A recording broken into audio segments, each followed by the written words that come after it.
Question 14. Who is your favorite villain, and who is your favorite hero from all the fandoms and why? So I have to choose between Loki and Moriarty. Why? Why do I have to choose? And I would have to choose Moriarty. Just because he's able to pull off so many different disguises and he's so good at it. And he's confusing and convincing and I mean, yeah. My favorite hero I think is Captain America, just because he was a really normal, really kind of geeky, almost insignificant human being, and he was made into a hero, and it's just kind of awesome. Next question. If you could be any character in any story, film, TV show, etc., who would you be and why? Sam from Perks of Being a Wallflower. She was this broken human, kind of, and she got better, and I think that's a really heartwarming story.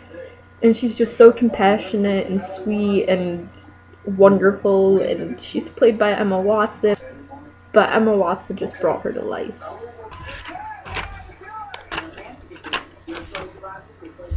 Okay, the next question is, why are you answering all of my questions? I'm gonna treat this as a why are you doing a vlog thing, and just because I'm bored, I just wanted you guys to get to know me a bit better, I guess.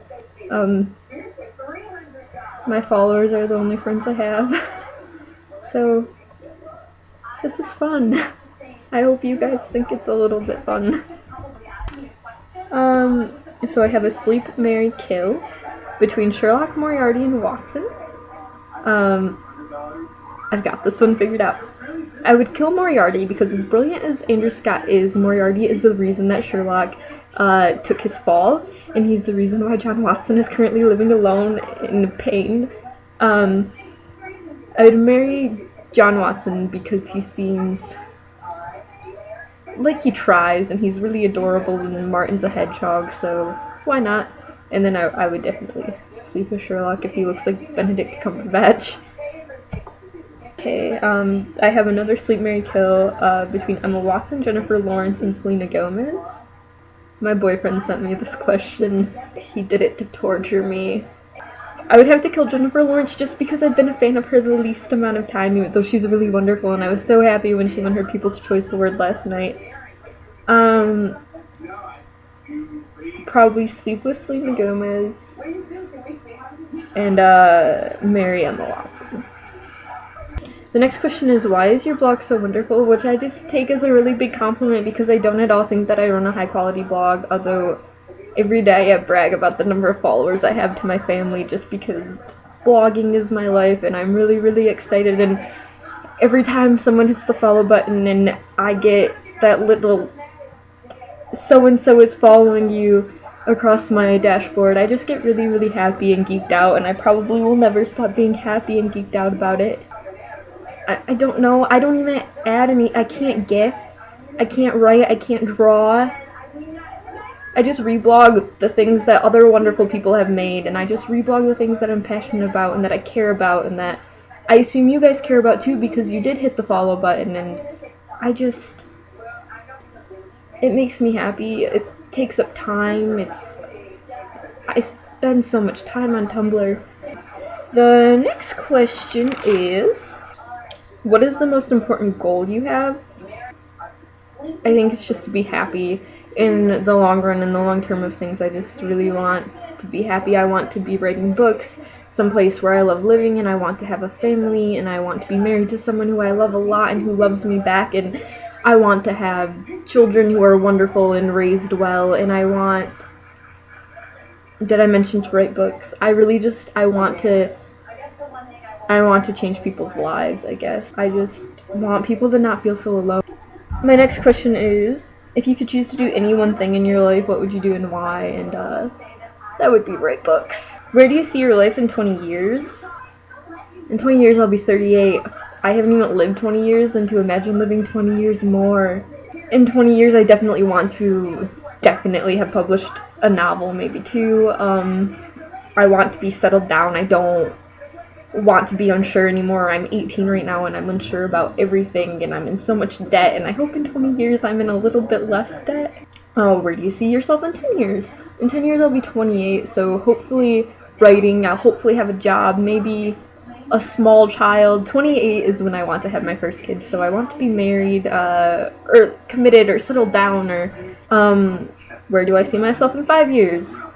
In a lot of debt.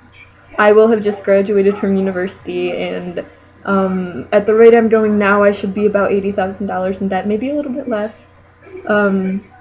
I see myself in a really confusing part of my life, that transition of, okay, I have this degree that I spent a ton of money on and borrowed money for, and it was fun, and college was nice, and I made some friends, and I learned a couple things, but what do I do with this degree? And I'm sure in 5 years it will be the story of me trying to figure out, how does this relate to the real world now? And how do I be an adult? And how do I not be in school? And what is life? Where do I see myself next month? Next month I see myself, well, I'll be working again, which is great. I love my job. I love the friends that I've made at my job. I'll have started my writing classes, which is the really exciting thing for me, but I do believe I also have a paper due like February 6th or something, so I see myself a little stressed out, or just getting over that stress. Getting excited about spring break, maybe. I don't even know what I'm having for dinner tomorrow night. I don't know what's going to be going on next month. The next question is, do you realize how adorable you sound right now? No. I hate my voice a lot. I hate my voice. I'm really nervous about this video because you guys are going to be listening to my voice and watching me do things. So the next question, if I find it, is, what's your favorite pickup line? No one has really ever used a pickup line on me. I like the really corny Pokemon ones. I can't think of any of them now, which is really sad. The next question I have been asked to answer is, if you could change your name to anything else, what would it be? If I could change my name to anything, I guess it would be Willow, because willow trees are strong and it's just really symbolic, and I really like the name and it's pretty. This is one of my favorite questions, and it was, what books are the most meaningful to you? Not necessarily your favorite books, but the ones that are a part of you. Anything and Everything, John Green. I read Paper Towns at a really low point in my life when some pretty bad things had happened to me. Paper Towns convinced me to have a little bit of hope, and then I read Looking for Alaska, which is the reason that I moved away, and it's the reason I'm in Chicago. I cannot even begin to explain The Fault in Our Stars. It's just... And then, also, I've already mentioned it earlier, but The Perks of Being a Wallflower is a big part of who I am, and, it's just... books. I don't know. Okay, I only have a couple questions left.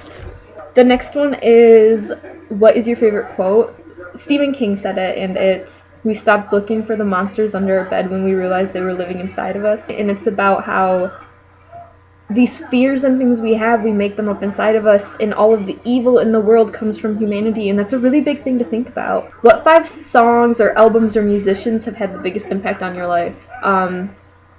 Without a doubt, Fall Out Boy. They were my favorite band before they broke up. They were the first ever CD I bought with my own money, was Fall Out Boy, and my first real concert was Fall Out Boy, and I have an autographed guitar, and I know every word to every song on every album. So that would be one. I would also have to say Mayday Parade. I know most everything of their songs. I've seen them live. They're wonderful and amazing and everything good. I feel like being a music snob, this should be a lot easier for me. I guess I also really, really like Ed Sheeran. Fourth, I would have to say Paramore, just because Haley has taught me that it is possible to be a really strong female in an industry, the industry being pop punk, that is mostly dominated by males, that it is possible to be a big, strong female role model. The fifth musician that I would have to say inspires me, don't laugh, is Eminem, because he's from Michigan, like I'm from Michigan, and he grew up around the same things I grew up. And the last question is, are there any movies that have changed your life? The Perks of Being a Wallflower, I will say again. It's just, you worry when someone turns your favorite book into a movie that it's not going to be the same. They cannot fit this whole book into a 2-hour film, and they're going to have to cut out some of your favorite characters and some of your favorite parts. Steven Chbosky, having written the screenplay himself, just did it so amazingly, and he cut and he condensed everything so perfectly, and I cried all over again. I'm not a really big movie fan, so not many other movies. Okay, so that's all the questions that you guys sent me. So thank you again for sending them and for watching this probably terribly lengthy and boring and awkward video blog. Hopefully we'll do this again sometime, so just thanks and have a great day.